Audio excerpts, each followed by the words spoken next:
Hey everyone, I'm Tassinix, and welcome back for another Datacron set review. We're digging into set 17, and once more, I'm joined by Aesop Rock, consistently one of the top Grand Arena players in the world, always a great mind to pick when it's time to face a new set.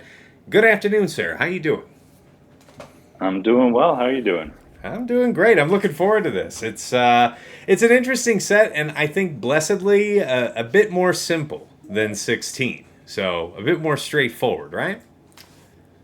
Oh, I agree. It's going to be easier to re-roll, which I think will be fun for everybody. A little less pain in getting what you want, especially for the TW leads out there, but still nonetheless fun. So looking forward to it.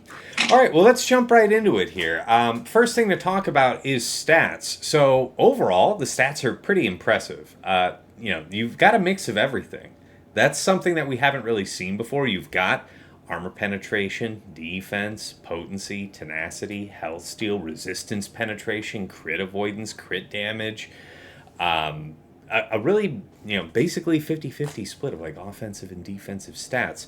So you will have new options that you would not usually have, but kind of like what was introduced with the increased variety of set 16, more options means it's going to be harder for you to go after the exact stat orientation you're looking for. Nevertheless, it's all there. So, let's jump right into alignments. All right, dark side wise, yeah, Aesop and I are both thinking that as a default choice, probably the when you use a special ability, Darksiders gain evasion up, health steal up, and health up for 2 turns, or the dark side allies gain 10% turn meter whenever an ally or enemy is defeated. And I know you wanted to throw something in about why you said that, Aesop. Yeah, I mean, there's just going to be different circumstances. You're going to want to be able to use all these different variations. I can't even remember what we were talking about I think you were pre talking about podcast. like Night Sisters or DTMG. You were Oh talking yeah, about taking advantage of revives. absolutely. Any team that has those master revives, even I was curious if I was going to test if Enox counts as a revive when they die and they get the 9 lives. That counts and triggers it. So there's teams out there where you have revives that can help use this to help jack up your team. So especially in threes, it can be fun. Those zombie dying a bunch can really make an impact. So Now, as far as corner case use, guys, maybe you'll want to have one, one or two 25% chance to dispel all debuffs on themselves. Maybe one or two accuracy up to, future proof yourself against something that could be as bad as high dodge in the next set. That's the one thing we don't see here. Thank God for it. No dodge. Still, this is not a common level 3, so it's good to have maybe one of. Light side wise, the default picks here are going to be basically the speed up on basic or the turn meter level 3. Now, there are some applications where you'll want to have this tank revive. In particular, I mean, Leia seems like a really good fit for that. But I know you had a case that you wanted to talk about. Aesop. you're talking about the tank revive. Yeah, your tank revive idea. I just think again you'll see it with when we get to the nines too, like with Okay, we can cover it flow, there. that'll matter. But also we were talking about the Malgus. Somebody's going to kill a tank right out the gate and you want it to revive. Somebody going against JMK, for instance, where the TM level 3 isn't going to be useful, and you just let your GK get killed because they're not going to be able to avoid taunt anymore. Thankfully, that JMK Cron is gone. So So do we it can know be that if useful. you were to use this with Bo-Katan Mandalore, like would this execute ahead of the Bo-Katan team, one ally gets revived mechanic? Like this would execute ahead of that, so you'd still have a second revive?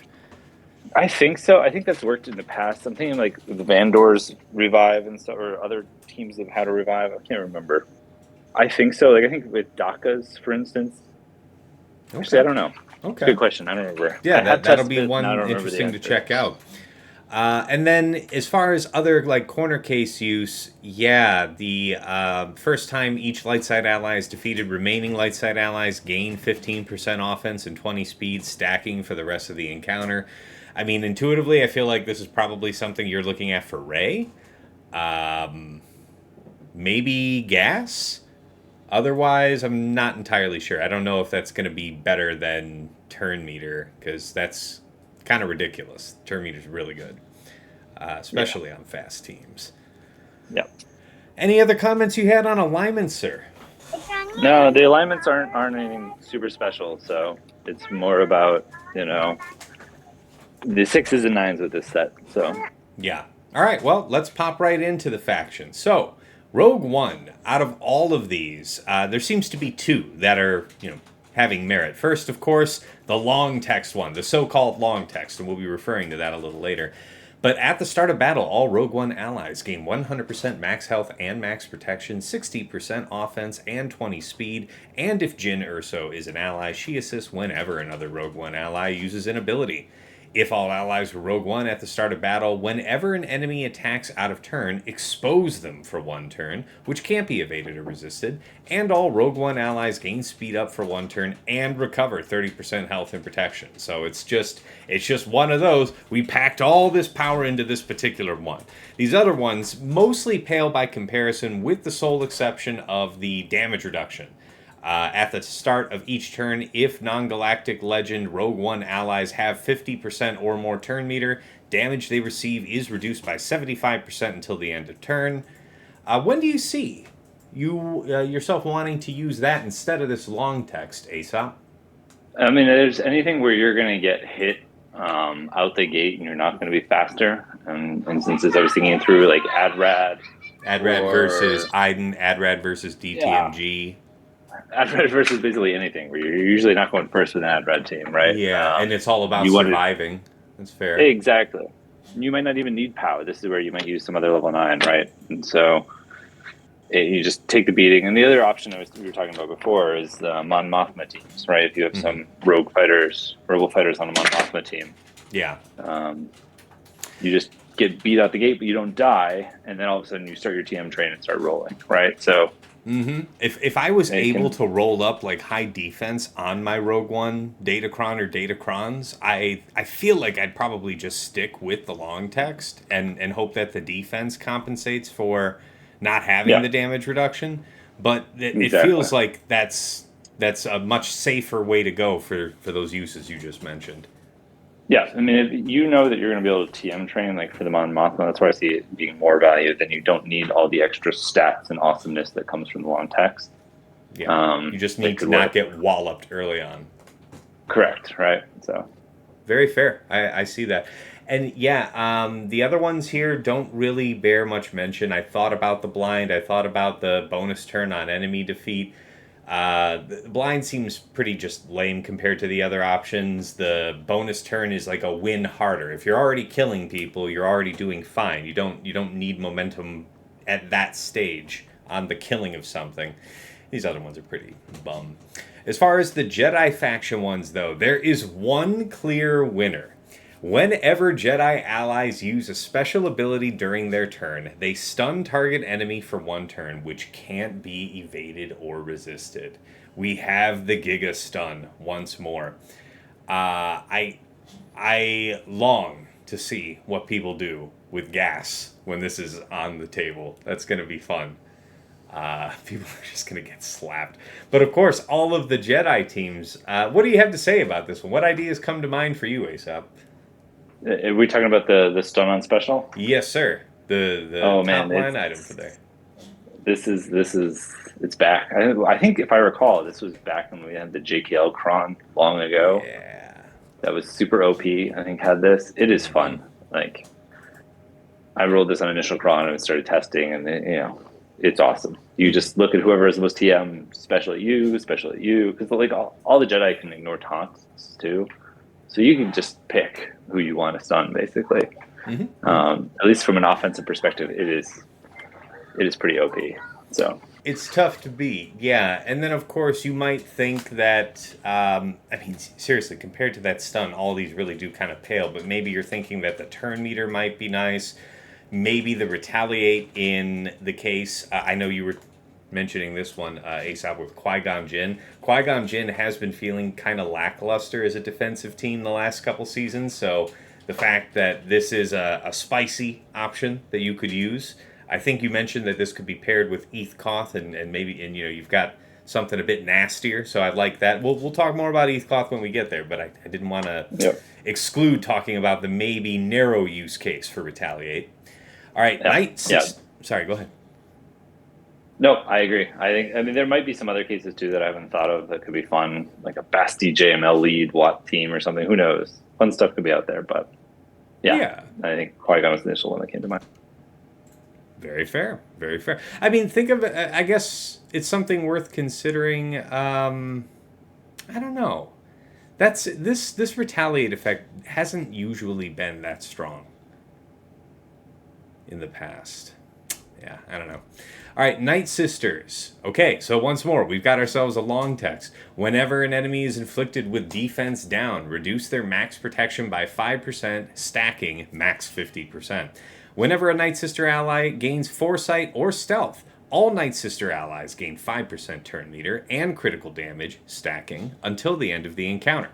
Whenever an enemy attacks out of turn, all Night Sister allies recover 40% health and protection, gain Retribution for 1 turn, and 15% turn meter. All right.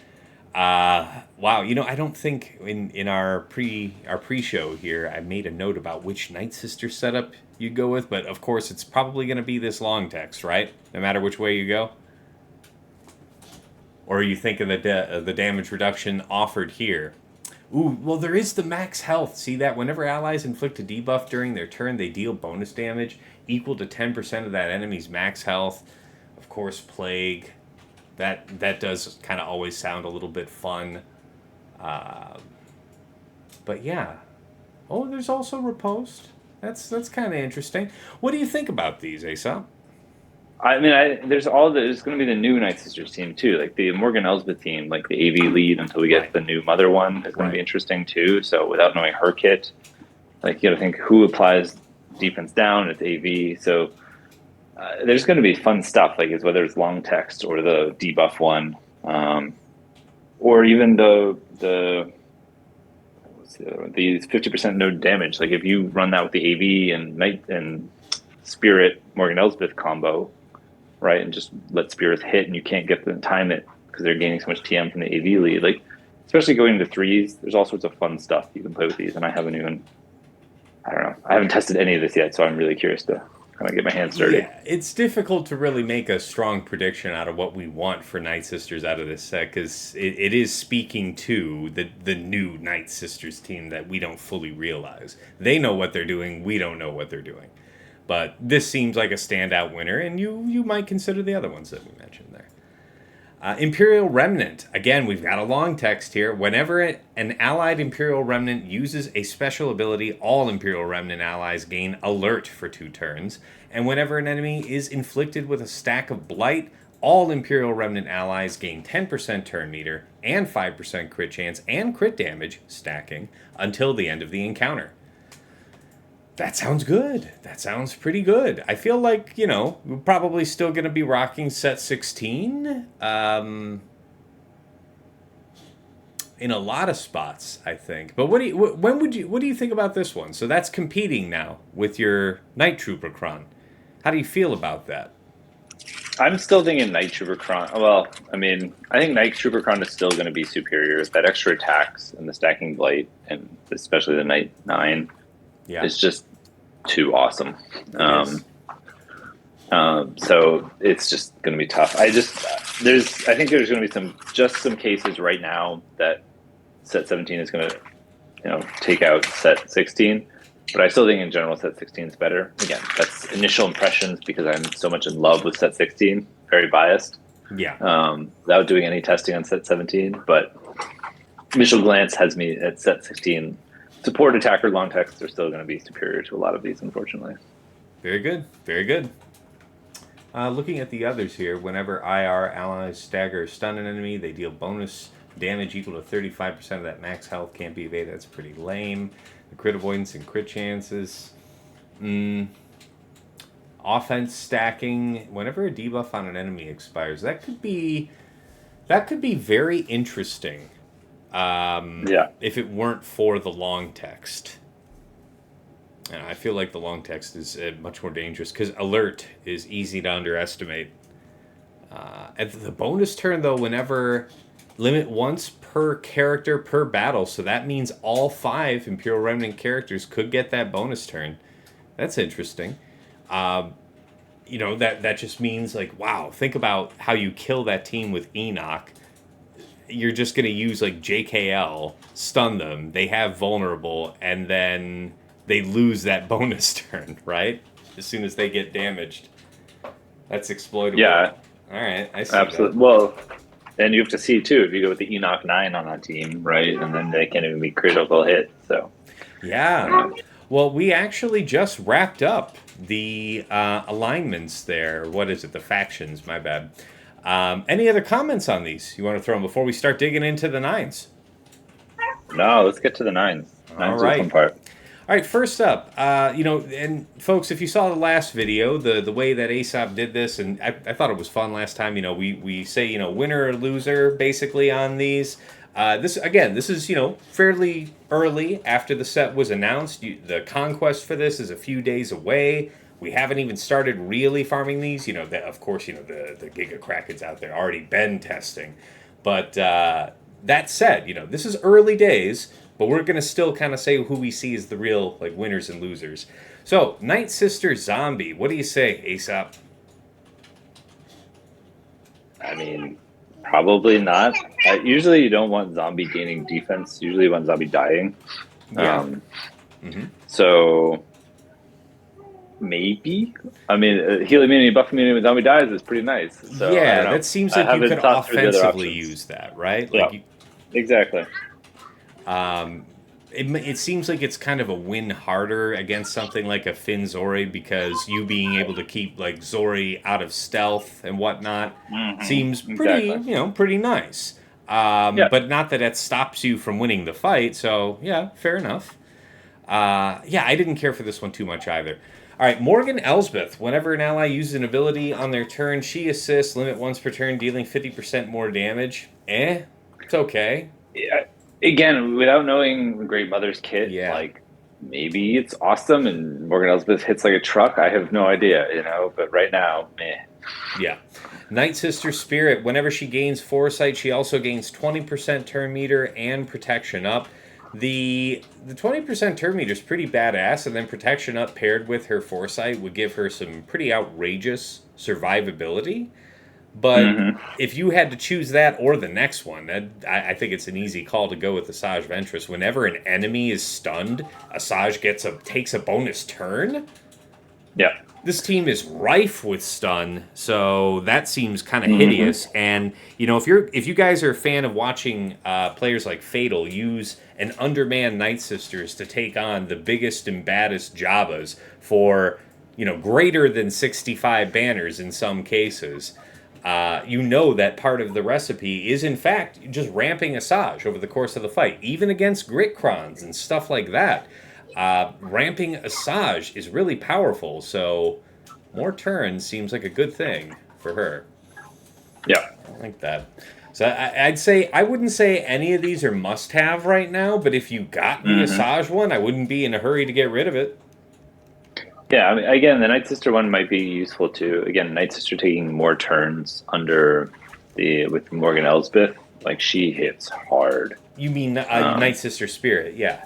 Sorry, Spirit. Yes, Yeah. Night Sister Spirit. Okay. With Morgan Elsbeth unique, and I'm assuming she's going to be probably a member of the team under the new Great Mother. Yes. And maybe her taking more turns is more beneficial than anything, because AV will go back and stay with MT. I don't know. We'll see. Without knowing that kit, chances are, my guess is still that the Night Sister Cron we're all going to get is the unique one for Great Mother when she gets released and she gets her own Cron. So. Yeah, and I agree that Spirit is going to have a huge resurgence with this new team, because she's always just barely not a serious threat, right? Like, her special ignores defense, and she has double offense while she has Foresight, something like that. So it's something, but then she gets way. I don't remember what the unique is on Elsbeth, but somehow it turns up her crit damage and offense and all these things. Yeah, she hits really hard. Yeah, so I agree. She's probably going to be the biggest damage dealer on that new team.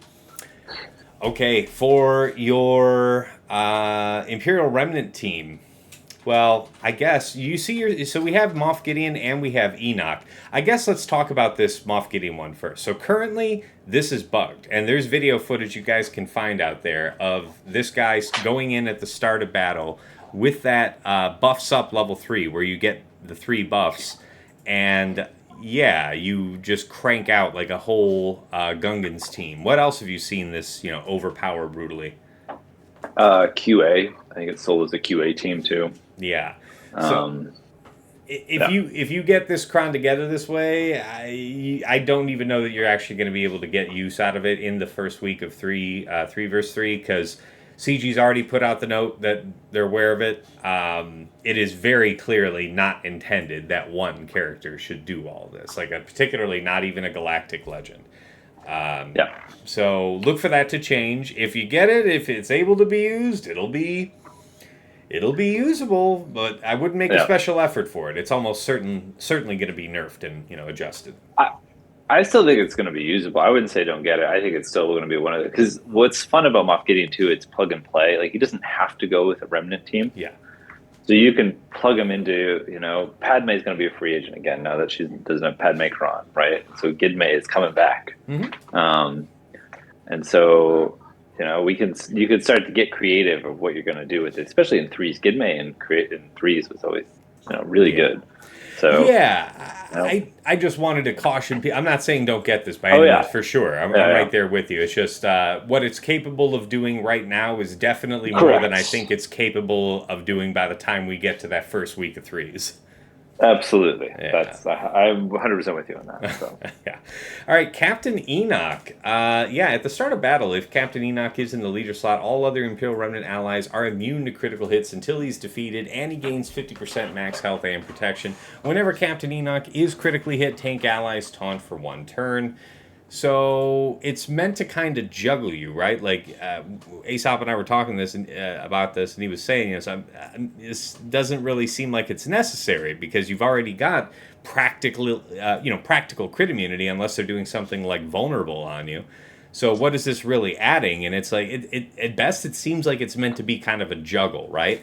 Like you might inflict vulnerable on a side character, a non-Enoch character that you really want to kill, and then you finish them off with that critical hit from vulnerable, and then you can chip apart the rest of the fight, right? Well, this Enoch Cron seems to mean that you have to really go through him first, but every time you're critically hitting him, tank allies are taunting for 1 turn, so I guess that wants you to have Storm with this team, and you're just meant to get stalled out in that juggle. I don't know if that actually means anything, but it's... What do you think about this one? Okay, so. I mean, it could work. I mean, especially in threes where you have limited. You're going to be low on teams maybe, and you run Enoch, Storm, and I don't know DTP, and that way you can split off Night Trooper to go with DTMG and Scout. So Yeah. you can definitely split your remnants and then still have Moff Gideon running free. So again, this is where you're gonna have fun with these in threes. In fives, are you really gonna run a separate Enoch team? I don't know. I doubt it because you're just Yeah. Right, because bringing this some Enoch taunted is Nor team. specifically tied to him being in the leader. So as much Yeah. talk as there's been about the use of Enoch as a plug and play character for his, negative crit aura, more or less, this really diminishes that if you're having it as a level 9. Yeah. All right, Dark Trooper. Whenever he critically hits an enemy, he gains 10% crit damage, defense, pen, and offense, stacking max 200% till the end of battle. Doesn't seem necessary. That team. I don't know when you want. I don't know when you're going long enough. The idea behind that team is hideous turn meter, and you're crushing them with the sheer number of turns. Not that you need to hit ever so much harder every time. That's what the Emperor's Trap buff is solving for you with increasing your offense for every stack. So yeah, seems like gravy. I don't like it. Stormtrooper, though, I think this is a dark horse, dude. Whenever he loses taunt, remove 50% turn meter from all enemies. This is all. I've really enjoyed the idea of this ability on tanks in the past, but this seems really nasty. Like in the idea of Stormtrooper with like Lord Vader or something of that kind. Are you going to mod him for potency, though? Because it can be resisted. And if I recall, his potency blows. It But I could can, be wrong. I feel like it might be worth throwing a cross at. I don't know how base, how, let's see, let's take a look. Do I have it up right now? Hold on, let me pull this up. But I feel like it might be worth looking into to Yeah. get some value out of that. Yeah. It depends on your splits, right? But again, right now, people going into a support cron like F you, and you're never going to talk because you're going to be buffing you the whole time. That's true. That is true. So this is my set 16 rules, unfortunately. It is. So. It is. Yeah. Yeah. Mm-hmm. It is the default one for the time being. Where is my storm? I'm just blind today. There he is. His base potency is honestly 30 something. It's not great. It's it would take a lot to make it very high, but I don't know. I feel like it would be pretty straightforward for me to tack on like another 50%, and then he's like at 97% potency. Yeah. I feel like I can do something with that. Anyway, enough on that one. But that's kind of I always kind of think about those tank removing turn meter things as being underestimated. All right, Death Trooper Peridia. Whenever he critically hits an enemy, he gains damage immunity for 1 turn, can't be copied, 25% turn meter, and blinds that enemy for 1 turn, which can't be evaded or resisted. If the enemy was target locked, he also gains Prod Up 100% for 2 turns, Retribution, and Speed Up for 2 turns. Kind of cool, but I feel like I would be more tempted to do the Enoch or the DTMG with that team than this. It feels like it's extra, but I feel like you'd want to test it because this could be a lot. He's already a big driver for that team, so turning that up a notch. I mean, he's going to be gaining this turn meter all the time, right? Whenever he hits he has an AOE. That's his first skill that he prefers to use, I think. Mm-hmm. So, 5 versus 5, like he's almost certainly taking 2 turns in a row. This could do something. Well, if your first hit does enough damage and then you chomp after, he gets the bonus and he kills, right? Then all of a sudden he's going again, going again. That could be nasty business, man. Yeah. All right. That's why I have potential for this one. I have hope. Yeah. Luthen Rail. This is one that we agree is definitely one of the top ones for the set. Whenever Luthen summons a rebel trooper with the Axis bonus, whenever an ally takes a turn, enemies lose a stack of explosive trap. Whenever explosive trap detonates, inflict all enemies with protection disruption for 2 turns, which can't be copied, dispelled, or prevented. So does that imply that it can be resisted, though? Because I don't know if the language prevented precludes resistance. I have no idea. I'm assuming it can't be resisted. I'm assuming it's going to. I'm curious in terms of the order of operations. Does it trigger this before the bombs go off? For sure. So you then also take the damage after losing all the prot, and then it bombs very well might just kill you. So that's what I want to see. I gotcha. And then there's another part on this Luthen one, the Curator bonus. Whenever a Rebel Trooper ally is summoned, all Rebel fighter allies gain riposte until the Rebel Trooper has been defeated. Whenever an ally attacks out of turn, they deal 35% more damage. So this isn't like a once a thing, once a fight ability here. That trooper gets a free revive just once from Luthen, and then it can be resummoned any number of times thereafter. So this is going to be active all the time, this ability. Yeah. Think of Mon Mothma with everyone having a riposte. I mean, that's kind of dirty. Yes, that is gross. Interesting to think about how you might contrast when you'd want to use this Luthen one with the next one here for POW. Yeah. At the start of battle, all allies gain 100% max health and max protection and are immune to healing immunity. Whenever POW assists, he deals bonus massive damage, which can't be evaded, and all allies recover 10% health. Whenever POW uses a special ability, he shocks all enemies for 2 turns, which can't be evaded. Whenever POW uses a basic ability on his turn, he stealths and gains defense penetration up for 1 turn, and inflicts target enemy with offense down for 1 turn, which can't be evaded. when are you seeing? So obviously this is going to be for Mon Mothma.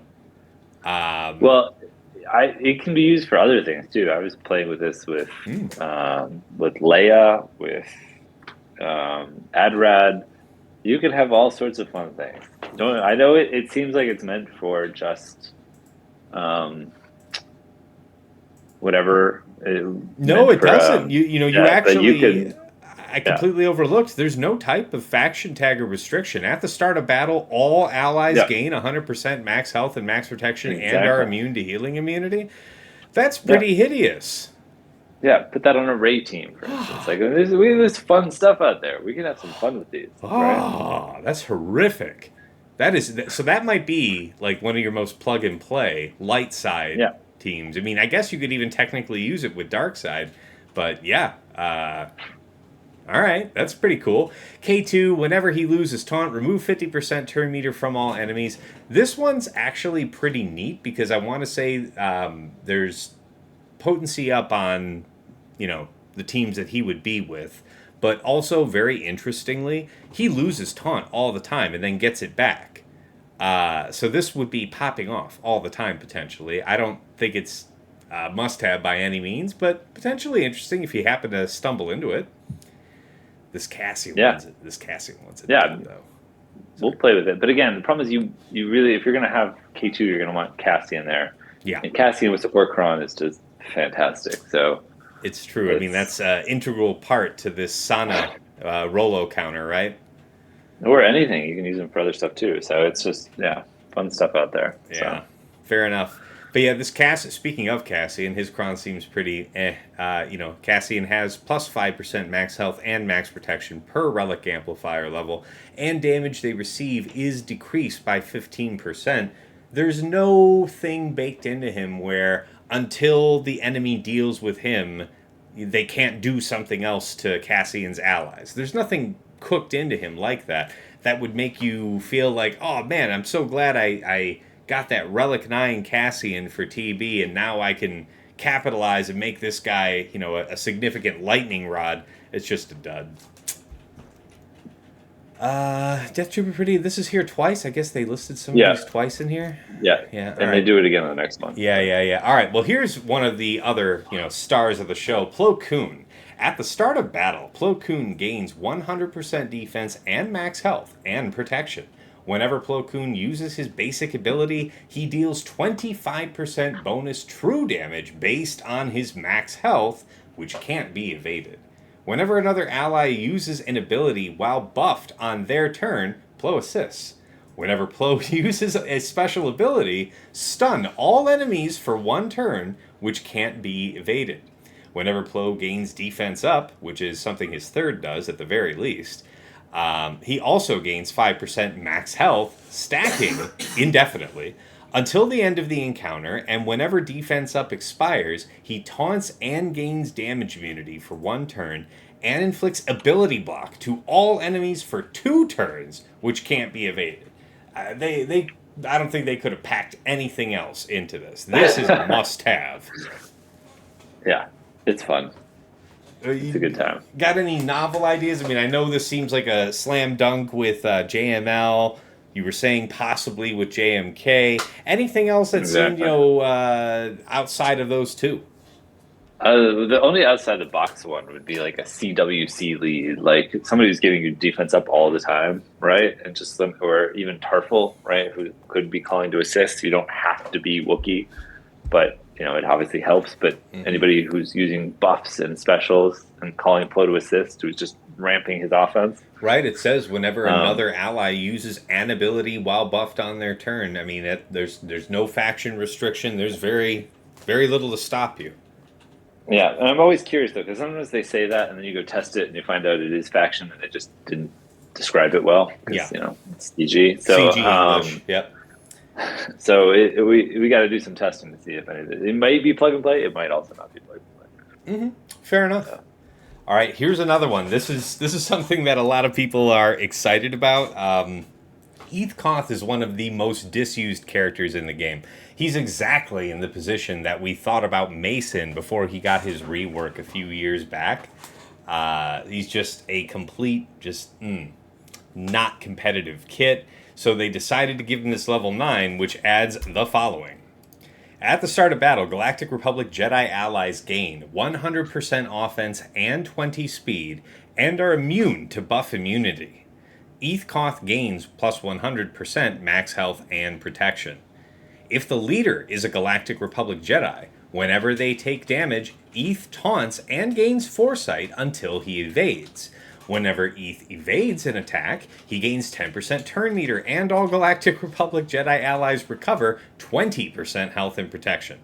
Whenever Eth uses a special ability, he gains 10% turn meter, blinds all enemies for 2 turns, which can't be evaded, and all Galactic Republic Jedi allies recover 20% health and protection, and gain protection up 50% for 2 turns.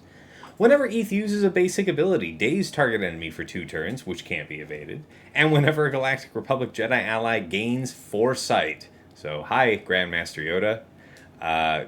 All Galactic Republic Jedi allies gain 20% turn meter and recover 20% health and protection.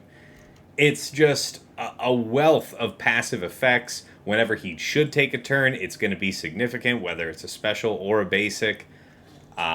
There's exploitable bits in all of that, and like how you want to use his ability to get, or his turns to get either effect. This is nuts. Certainly with Qui-Gon as a big lifter, but what else do you see here, Aesop? I mean, Beck. Anybody who's generating foresight constantly is just going to cause the TM train. We already know there's a broken loop with Eth Koth and under Beck and using Mace, right? Because Mace is generating all that foresight also. Yeah. And so they're going to nerf this in some way. How, we don't know, but somehow they're going to change this. Even when they change it, it's still going to be disgusting. So it is. So if I'm understanding you correctly, though, outside of that Jedi set where we had the Kelleran Beckron, I didn't really expect to see a lot of the future where Kelleran Beck was the preferred Galactic Republic, non-galactic legend, Galactic Republic leader for the Jedi. But you're saying, in this particular case, this would far outstrip the value of Qui-Gon. Well, I don't know. At least for TW for sure because of the Omicron. But then in GAC, I don't know because in GAC, at least in a 5-man, if you bring both Beck and you start with Qui-Gon, so everyone starts with foresight up, right? And then anytime somebody dies, you gain foresight up, right? Generate TM. And you bring Beck, who when he basics generates foresight up, right? If you think of all the tunes that are generating foresight, throw GMY on there, foresight. All these tunes tossing it up, and that's just generating TM for the whole team. So it's true. And unlike a couple of our other stars here, he is very specifically Galactic Republic Jedi restricted. So however you use him, you're only using him there. Shock T's is a dud. Master Qui-Gon's is mostly not terribly interesting. You see that you have the opportunity to inflict protection disruption for 1 turn. Master Qui-Gon has a very high natural base potency, so you have a better than even chance of actually inflicting this, but to what end, I don't know. And as Aesop was telling me earlier, that I can't really see when you'd want to take advantage of this and drop the set 16 support cron that most folks would be using, with their Queen Amidala team. And then, here's Death Trooper Pretty again. They really like that one. All right. Before we go ahead and talk about the winners, anything else you wanted to say about these characters, Aesop? No, I think, we went through the 9s. I think it's going to be the full set of using the 9s to overrule some set 16. So I think that's where your value is going to lie in the set currently. I gotcha. All right, guys, I'm doing something for the first time, and you know how I am. I'll try and make this prettier in the future, but the pursuit of the perfect is the enemy of the good. I will have this as I'll leave this on screen so you guys can screen grab it. But Aesop and I put just a quick list of the ones that very clearly seem like the winners. Okay, and I don't know why I have a question mark next to that. It shouldn't be there. But anyway, we'll talk about them in order of the 9, then the 6, then the 3 to go with it. But level 9, looking for Moff Gideon, you're wanting the long text with alert, and then you're wanting the buffs, the 3 buffs on the level 3. For Eth Koth Kron, you're going to want to have the stun on special that we mentioned earlier, and then the turn meter gain, that 15% turn meter. POW level 9, you're going to pair that with either the long text or the damage reduction, depending on those cases that we had mentioned. And then, of course, you'll pair that with the turn meter, level 3. And then the Plo Koon Kron, you'll have the stun on special, with the tank revive or the turn meter gain. Talk about that tank revive, because you specified when you might want to have that. Well, it just Plo's a tank, right? And Yeah. so anytime you're going to be putting on a team where people know they have to go after him because he's going to be devastating, if you have him coming back, right, it's fantastic. Or on teams where you're not going to be generating turn meter, like you put him with JMK, then you're going to want him to be coming back, and your turn meter is not going to be doing much. So He's going to be a significant source of damage that only gets stronger over the course of the fight, like with that true damage and from the health stacking. It's pretty outrageous, so I can absolutely see that. And then last on our list here is Luthen. You will pair that with the Rogue One long text or the damage reduction, depending on your needs. And then, of course, the turn meter at level 3. So, there's certainly, we talked about some of the, level 9s that might have some application outside of this definite winner list, but these seem like the must-have. So, unlike the previous set, 16 here, where the 3s and the 6s, particularly the 6s, are the most impactful part of the set, we're back to having a Datacron set where the level 9s are actually going to have an outsized impact on the meta. What else do you have to say about this, Aesop? Your comments, I think, will get you out of here early today. Yeah, I'm thinking just more in terms of we'll see what develops, right, with with Great Mother coming. There might be some more fun stuff with Night Sisters we haven't discovered, and Imperial Remnants, and we'll kind of see how those grow. To me, this set is just not as OP as set 16, and so the problem is building enough crons and trying to future-proof this set for next one, right? Because you don't know what set 18 is going to bring. And set 18 could be kind of like this, and where you end up needing more of these crons than you realized in order to make up for what's going to come next, right? And so that's going to be the challenge, is trying to figure out what might I use when set 16 is gone. Like that Master Qui-Gon might be really important for your QA team going next set, or it's true. Something else. So it's going to be hard to think through kind of these differences. But one thing you said definitely sticks out to me is, we knew how much we'd relied on set 15.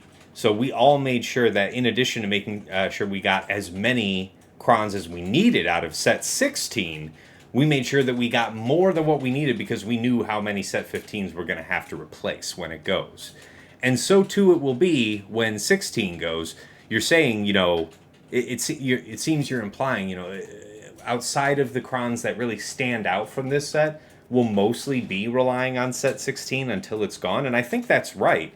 But that also does mean that there's a huge backfill pressure on us with this set to make sure that when set 16 expires, you're not caught flat-footed and you've only got like 10, 11, 12 crons out of this set because it's all of what you quote-unquote needed, Yeah, exactly. So I fear that we put ourselves on like a permanent road with that, right? Like having to do that for 15 and then having to go so hard on 16 for 15. Now we're set up to kind of do the same going forward. I don't know if we escaped that, man.